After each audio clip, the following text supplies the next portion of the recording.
मैं हूं राहुल शर्मा। आप देख रहे हैं एसपीएन न्यूज। स्वागत है आप सभी का आज के इस प्रोग्राम में। और प्रोग्राम की शुरुआत हम कर रहे हैं ममता, लेकिन इस पर आज ये भी चर्चा करेंगे कि ममता बनर्जी के अलावा तमाम और विपक्षी पार्टियां हैं, वो आखिरकार इस तरह की बातें क्यों कर रही हैं। दरअसल ममता बनर्जी ने क्या कहा है वो हम अपने दर्शकों को बता दें। ममता बनर्जी ने कहा है कि मौजूदा समय का जो हालात है, जो स्थिति इस वक्त हम देख रहे हैं, उसे देखकर इच्छा उनकी जाहिर होती है कि अब वो राजनीति से संन्यास ले लें, मुख्यमंत्री पद छोड़ दें, क्योंकि राजनीति अब उनके बस की रही नहीं है। क्यों कहा ममता बनर्जी ने ऐसे?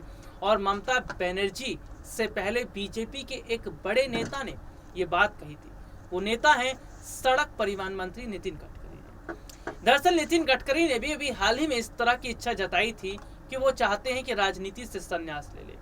विपक्षी पार्टियों की अगर बात करें तो वो भी इस वक्त खामोश है, वो भी बहुत नाराज है। नाराजगी की वजह क्या है और कैसे आज विपक्षी पार्टी के नेताओं का मन उभर सा रहा है राजनीति से। राजनीति एक वक्त में होती थी 2014 से पहले, सत्ता पक्ष और विपक्ष दिखता था 2014 से पहले, लेकिन 2014 के आने के बाद चारों तरफ तो ऐसा ही लग रहा है कि केवल सत्ता पक्ष ही है।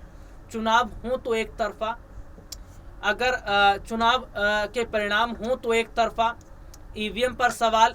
इसके साथ ही साथ हम ये भी देख रहे हैं सीबीआई, एनसीबी, ईडी ये सरकारी एजेंसियां हों तो केवल विपक्ष।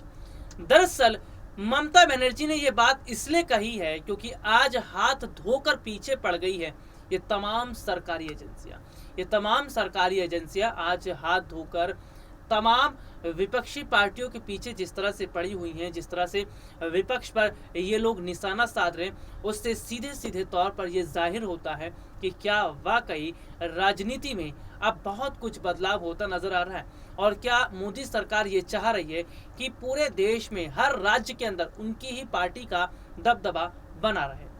दरअसल विपक्षी पार्टियों के यहाँ लगातार एक के बाद एक छापे, या तो सरकार गिराने की कोशिश या तो जोड़ तोड़ करके अपनी सरकार बनाने की कोशिश। ऐसा लग रहा है कि मानो लोकतंत्र है ही नहीं, ऐसा लग रहा है कि संविधान के अनुसार काम हो ही नहीं रहा है।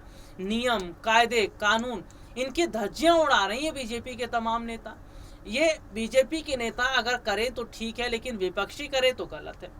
दरअसल हम यहाँ पर यह देख रहे हैं कि 2014 के बाद से जो चुनाव हो रहे हैं और जिस तरह से हम राष्ट्रपति चुनाव का भी जिक्र करना चाहेंगे, इसके अलावा हम देख रहे हैं कि दिल्ली में किस तरह से मनीष सिसोदिया के यहाँ जो शिक्षा मंत्री है उनके यहाँ छापे पड़ते हैं।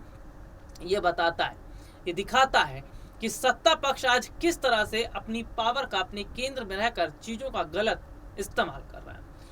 दरअसल राष्ट्रपति चुनाव का मैंने जिक्र किया था, इसलिए किया था क्योंकि राष्ट्रपति चुनाव से पहले विपक्षी पार्टियों ने अपने कैंडिडेट को खड़ा किया था। वो कैंडिडेट थे यशवंत सिन्हा, जिनके साथ विपक्ष खुलकर खड़ा था।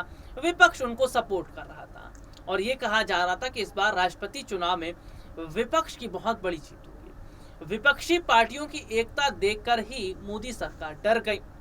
द्रौपदी जो मुर्मू है, जो अभी नई महिला राष्ट्रपति बनी है, वो भी डर गई। बीजेपी ने बहुत पहले प्लान सेट कर लिया था कि सबकी राज कुंडली तो उनके पास में है, किसी को ईडी और एनसीबी से डराया जाएगा, किसी की खरीद फरोख्त होगी और किसी को ऐसे ऐसे डराकर पूरा राष्ट्रपति चुनाव हम एक तरफा जीत लेंगे।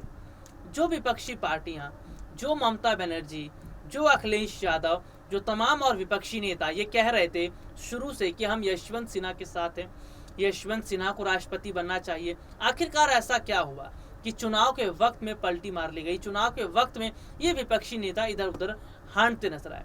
दरअसल बीजेपी ने एंड टाइम पर न सिर्फ क्रॉस वोटिंग करवा दी, बल्कि नेताओं को डरवाकर अपने समर्थन में वोट डलवाया। क्या ये गलत नहीं है? क्या लोकतंत्र में ऐसा होता है? एक तरफा चुनाव की यहाँ पर हम बात कर रहे हैं। विपक्षी पार्टियां कहती है कि आज चुनाव करवाने की जरूरत क्या है, तारीख तय, कैंडिडेट, हार और जीत सब बीजेपी तय कर रही है। तो जब सब बीजेपी तय कर रही है तो क्यों विपक्षी पार्टियां अपने प्रचार प्रसार में पैसा खर्चा करें? क्यों विपक्षी पार्टियां जो है अपने कैंडिडेट के लिए प्रचार प्रसार करें? क्यों देश की जनता का नुकसान हो? क्योंकि चुनाव करवाने में काफी खर्चा आता है, करोड़ों रुपए खर्च होते हैं चुनाव करवाने में, तो कम से कम ये जो करोड़ों रुपए हैं वो तो बच जाएंगे। हम यहाँ पर ये देख रहे हैं कि सत्ता पक्ष से कोई पूछताछ नहीं, उन पर कोई ईडी नहीं, कोई एनसीबी नहीं। अभी हाल ही में हमने देखा मनोज तिवारी हैं, कपिल मिश्रा हैं, और एक बीजेपी के और एक नेता हैं जो बहुत गलत तरीके से, देखिए देवघर का मामला चल रहा है, जबरन वो घुसते हैं किस तरह से और जबरदस्ती वो फ्लाइट उड़वाते हैं, जाते हैं, ये मामला निकल कर सामने आया। और बीजेपी के नेता आज जोर जबरदस्ती कर रहे हैं।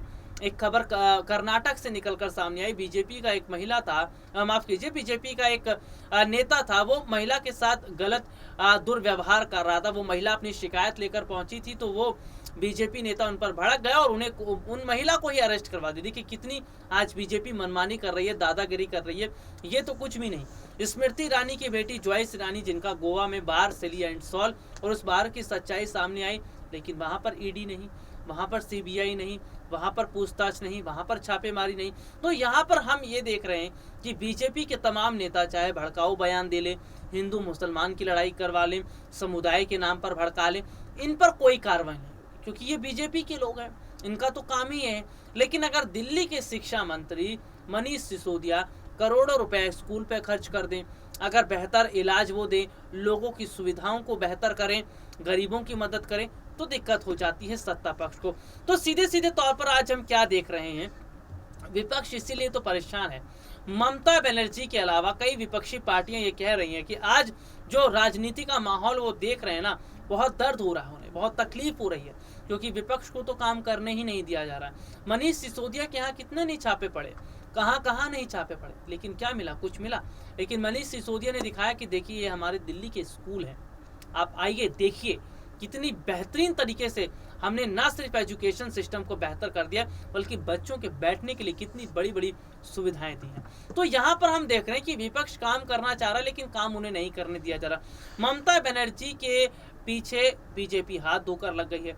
झारखंड में आप देख लीजिए, सोरेन की क्या हालत हुई, इस्तीफा देना पड़ा, लेकिन सोरेन को डर है, उनके विधायक खरीद सकते हैं। लेकिन ताजा मामला अपने दर्शकों को बता दूं, बिहार में जेडीयू के विधायक बिक गए, 5 से 6 विधायक बहुत बड़ी बात होती है, बीजेपी में चले गए। यानी कि बीजेपी जैसे तैसे करके, जोड़ तोड़ करके उसको सरकार बनाना है तो बनाना है। ममता बनर्जी इसलिए डरी हुई है कि जिस पश्चिम बंगाल की जनता ने मुझे मौका दिया, हमें आगे बढ़ाया, जिन जनता ने हम पर विश्वास किया, उस जनता के लिए हम काम करना चाह रहे हैं, उस जनता के लिए हम बहुत कुछ करना चाह रहे हैं, लेकिन बीजेपी करने नहीं दे रही है।